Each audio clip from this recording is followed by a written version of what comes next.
ಸ್ನೇಹಿತರೆ, 2026ರ most expected ಒಂದು ಸರ್ಕಾರಿ ಕಾಯ್ದೆ ಬರುವುದೇನಿದೆ, uniform civil code UCC. UCC ಬಗ್ಗೆ ನಿಮಗೆ ಆಲ್ರೆಡಿ ಮಾಹಿತಿ ಇರಬಹುದು.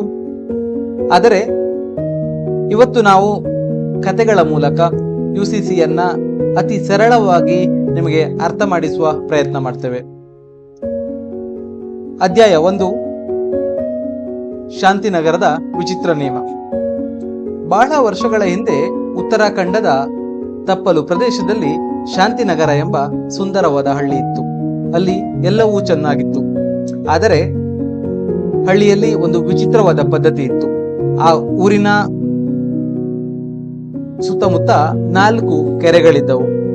ಆದರೆ ನಿಯಮದ ಪ್ರಕಾರ, ಅಲ್ಲಿನ ಕಾನೂನಿನ ಪ್ರಕಾರ, ಕೆಂಪು ಬಣ್ಣದ ಮನೆಯವರು ಮೊದಲನೇ ಕೆರೆಯ ನೀರನ್ನು ಮಾತ್ರ ಬಳಸಬೇಕಿತ್ತು. ಹಸಿರು ಮನೆಯವರು 2ನೇ ಕೆರೆ, ನೀಲಿ ಮನೆಯವರು 3ನೇ ಕೆರೆ. ಹೀಗೆ ಆಯಾ ಗುಂಪಿನ ಜನರಿಗೆ ಅವರದ್ದೇ ಆದ ಪ್ರತ್ಯೇಕ ನಿಯಮಗಳಿದ್ದವು. ಒಮ್ಮೆ ಊರಿನಲ್ಲಿ ಬರಗಾಲ ಬಂದಾಗ ಒಂದು ಕೆರೆಯಲ್ಲಿ ನೀರು ತುಂಬಿತ್ತು, ಇನ್ನೊಂದು ಕೆರೆ ಬತ್ತಿ ಹೋಗಿತ್ತು. ಆದರೂ ಬತ್ತಿದ ಕೆರೆಯ ಗುಂಪಿನ ಜನರು ನೀರಿರುವ ಕೆರೆಗೆ ಹೋಗುವಂತಿರಲಿಲ್ಲ. ಯಾಕೆಂದರೆ ನಿಯಮ ಅಡ್ಡ ಬರುತ್ತಿತ್ತು. ಆ ಊರಿನಲ್ಲಿ ಹಿರಿಯನಾದ ಧರ್ಮಪ್ಪನಿಗೆ ಇದು ಸರಿ ಕಾಣಲಿಲ್ಲ. ನಾವೆಲ್ಲರೂ ಈ ಮಣ್ಣಿನ ಮಕ್ಕಳೇ ಅಂದ ಮೇಲೆ ಈ ನೀರು ಎಲ್ಲರಿಗೂ ಸಮಾನವಾಗಿರಬಾರದೇಕೆ ಎಂದು ಆತ ಸದಾ ಯೋಚಿಸುತ್ತಿದ್ದ.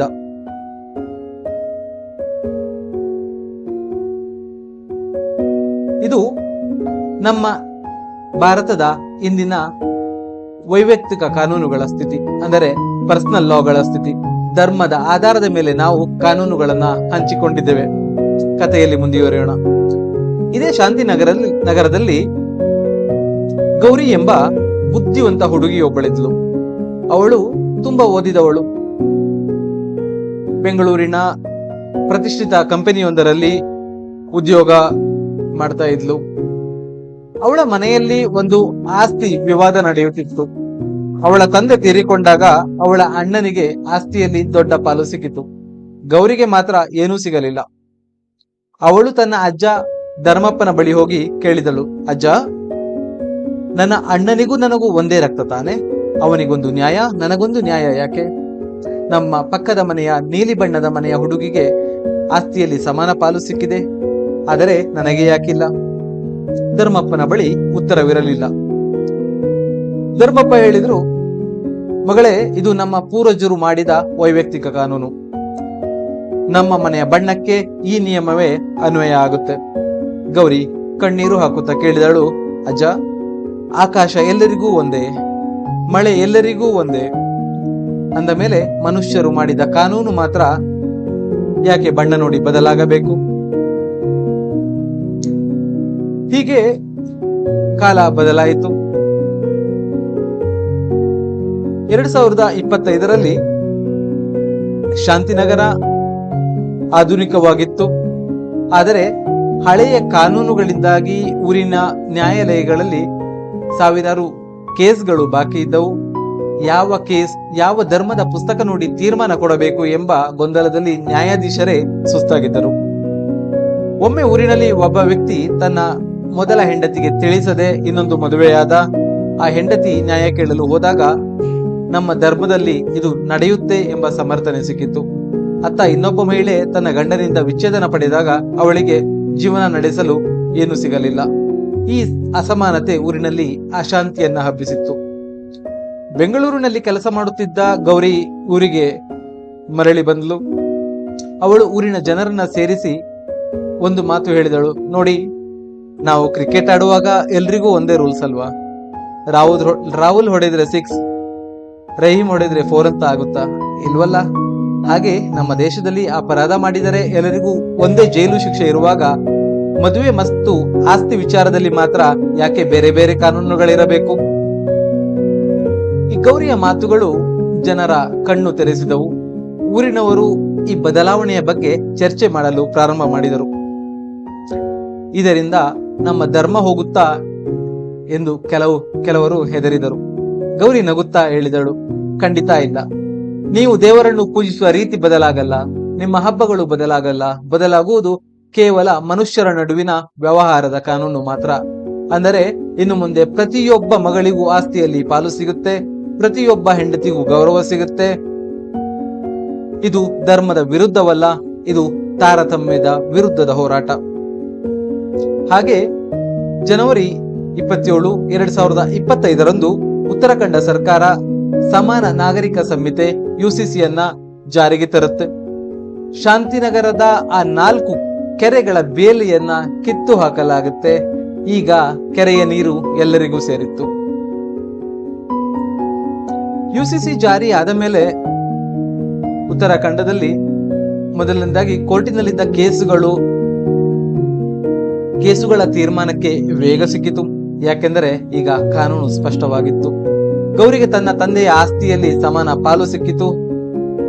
ಹಾಗೆ ಊರಿನಲ್ಲಿ ಯಾರಿಗಿಂತ ಹೆಚ್ಚು ಕಡಿಮೆ ಇಲ್ಲ ಎಂಬ ಭಾವನೆ ಮೂಡಿತು. ಗೌರಿ ಈಗ ನೆಮ್ಮದಿಯಾಗಿದ್ದಾಳೆ. ಅವಳು ತನ್ನ ಮನೆಯ ಬಾಲ್ಕನಿಯಲ್ಲಿ ಕುಳಿತು ಆಕಾಶ ನೋಡಿದಾಗ ಅವಳಿಗೆ ಅನಿಸಿತು, ಈಗ ನಾವೆಲ್ಲರೂ ನಿಜವಾಗಿಯೂ ಒಂದೇ ಆಕಾಶದ ಕೆಳಗೆ ಇದ್ದೇವೆ. ಯಾವುದೇ ಮಗು ಹುಟ್ಟಿದಾಗ ಅದರ ಧರ್ಮ ನೋಡಿ ಅದರ ಹಕ್ಕುಗಳನ್ನು ನಿರ್ಧರಿಸುವ ಕಾಲ ಮುಗಿದಿದೆ. ಪ್ರತಿಯೊಬ್ಬ ಭಾರತೀಯನಿಗೂ ಸಿಗಬೇಕಾದ ಗೌರವ ಮತ್ತು ಸಮಾನತೆ ಈ ಕಾನೂನಿನ ಪುಸ್ತಕದಲ್ಲಿ ಮಾತ್ರವಲ್ಲ, ಜನರ ಬದುಕಿನಲ್ಲೂ ಅಚ್ಚಾಗಿದೆ. ಈ ಕಥೆಯಿಂದ ನಮಗೆ ಯುಸಿಸಿಯ ಅಗತ್ಯ ಏನಿದೆ, ಉತ್ತರಾಖಂಡದಲ್ಲಿ ಮಾತ್ರ ಜಾರಿಯಾಗಿರುವುದು, ದೇಶದ ಎಲ್ಲ ರಾಜ್ಯಗಳಲ್ಲೂ ಇದು ಏಕೆ ಜಾರಿ ಆಗಬೇಕು ಎನ್ನುವುದರ ಸಂಕ್ಷಿಪ್ತ ಮಾಹಿತಿ ಈ ಕಥೆಯಿಂದ ನಮಗೆ ಅರ್ಥವಾಗಿದೆ ಅಲ್ವಾ. ಯುಸಿಸಿ ನಮಗೇಕೆ ಮುಖ್ಯ ಅಂತ ನೋಡ್ತಾ ಹೋದ್ರೆ, ಮಹಿಳೆಯರಿಗೆ ಸಮಾಜದಲ್ಲಿ, ಕುಟುಂಬದಲ್ಲಿ ಸಮಾನ ಸ್ಥಾನಮಾನ ಸಿಗಬೇಕು. ಗೊಂದಲಮಯ ಕಾನೂನುಗಳನ್ನು ತೆಗೆದು ನ್ಯಾಯ ವಿತರಣೆಗೆ ವೇಗ ಕೊಡಬೇಕು. ನಾನು ಈ ಧರ್ಮದವನು ಎನ್ನುವುದಕ್ಕಿಂತ ಮೊದಲು ನಾನು ಭಾರತೀಯ ನಾಗರಿಕ ಎಂಬ ಹೆಮ್ಮೆ ಜನರಲ್ಲಿರಬೇಕು. ಭಾರತ ಒಂದು ಸುಂದರವಾದ ಉದ್ಯಾನದಂತೆ. ಇಲ್ಲಿ ಹಲವಾರು ಬಣ್ಣದ ಹೂಗಳಿವೆ. ಆ ಹೂಗಳು ಬೇರೆ ಬೇರೆ ಇರಬಹುದು, ಆದರೆ ಅವು ಬೆಳೆಯುವ ಮಣ್ಣು ಮತ್ತು ಅವುಗಳನ್ನು ಕಾಪಾಡುವ ಬೇಲಿ ಒಂದೇ ಆಗಿರಬೇಕು. ಅದೇ ರೀತಿ ಸಮಾನ ನಾಗರಿಕ ಸಂಹಿತೆ. ಭಾರತವು ರಾಜ್ಯ ಮಟ್ಟದಲ್ಲಿ ಏಕರೂಪ ನಾಗರಿಕ ಸಂಹಿತೆ ಅಂದರೆ ಯುಸಿಸಿ ಜಾರಿಗೆ ತರಲು ಪ್ರಾರಂಭ ಮಾಡಿದೆ. ಮೊದಲೇ ಹೇಳಿದಂತೆ ಜನವರಿ 25 ಈ ಏಕರೂಪ ನಾಗರಿಕ ಸಂಹಿತೆಯನ್ನ ಜಾರಿಗೆ ತಂದ ಮೊದಲ ರಾಜ್ಯವಾಗಿ ಉತ್ತರಾಖಂಡ ಹೊರಹೊಮ್ಮಿದೆ. ಇದು ವಿವಾಹ, ವಿಚ್ಛೇದನ, ಉತ್ತರಾಧಿಕಾರ ಮತ್ತು ದತ್ತು ಸ್ವೀಕಾರಕ್ಕೆ ಸಂಬಂಧಿಸಿದ ವಿವಿಧ ವೈಯಕ್ತಿಕ ಕಾನೂನುಗಳ ಬದಲಿಗೆ ಏಕರೂಪ ನಿಯಮವನ್ನು ಜಾರಿಗೆ ತಂದಿದೆ. ಆದಾಗ್ಯೂ ಪ್ರಸ್ತುತ ಇದು ಪರಿಶಿಷ್ಟ ಪಂಗಡಗಳನ್ನ, ಅವರ ಕಲ್ಚರ್ನ ಹಾಳು ಮಾಡಬಾರದು ಎನ್ನುವ ಕಾರಣವನ್ನು ಕೊಟ್ಟು ಈ ವ್ಯಾಪ್ತಿಯಿಂದ ಹೊರಗಿಡಲಾಗಿದೆ. ಭಾರತೀಯ ಸಂವಿಧಾನದ ಆರ್ಟಿಕಲ್ 44 ಪ್ರಕಾರ ಏಕರೂಪ ನಾಗರಿಕ ಸಂಹಿತೆ ಇಡೀ ದೇಶದಲ್ಲಿ ಜಾರಿಗೆ ತರಬೇಕು ಎನ್ನುವ ಕರೆ ಇದ್ದರೂ ಕೂಡ ಇದು ಐತಿಹಾಸಿಕವಾಗಿ ಒಂದು ತುಂಬಾ ಸಂಕೀರ್ಣ ವಿಷಯ. ಗೋವಾದಲ್ಲಿ ವಸಾಹತುಶಾಹಿ ಕಾಲದಿಂದಲೂ ಕೂಡ ಈ ಯುಸಿಸಿ ಜಾರಿಯಲ್ಲಿತ್ತು. ಆದರೆ ಸ್ವತಂತ್ರ ಭಾರತದಲ್ಲಿ ಸಮಗ್ರವಾಗಿ ರಾಜ್ಯ ಮಟ್ಟದ ಕಾನೂನನ್ನ ಜಾರಿಗೆ ತಂದ ಮೊದಲ ರಾಜ್ಯ ಉತ್ತರಾಖಂಡ.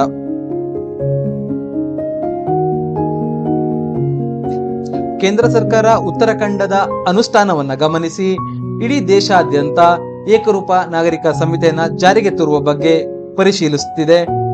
1980ರಿಂದಲೂ ಸಂವಿಧಾನದ ಆಶಯದ ಅಡಿಯಲ್ಲಿ ಚರ್ಚೆಯಾಗುತ್ತಿರುವ ವಿಷಯ ಇದಾದರೂ ಕೂಡ ಇಷ್ಟು ದಿನಗಳಾದರೂ ಇದನ್ನ ಜಾರಿಗೆ ತರುವುದರಲ್ಲಿ ಸರ್ಕಾರಗಳು ವಿಫಲವಾಗ್ತಾ ಇವೆ. ಇದರ ಕುರಿತಂತೆ ನಿಮ್ಮ ಅಭಿಪ್ರಾಯವನ್ನ ಕಮೆಂಟ್ ಅಲ್ಲಿ ತಿಳಿಸಿ. ಮತ್ತೆ ಸಿಗೋಣ. Thank you.